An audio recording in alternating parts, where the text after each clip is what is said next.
Welcome to our channel.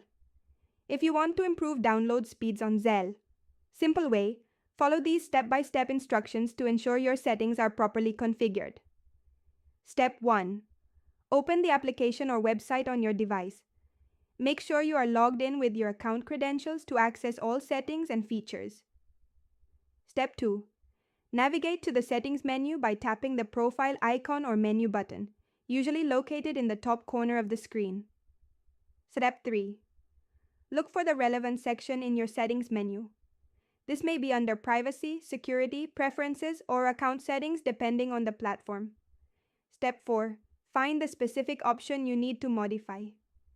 Read any available descriptions to understand what each setting controls before making changes. Step 5. Toggle the setting on or off, or select your preferred option from the available choices. Some settings may require additional confirmation. Step 6. Save your changes if prompted. Some platforms save automatically, while others require you to click a Save or Apply button.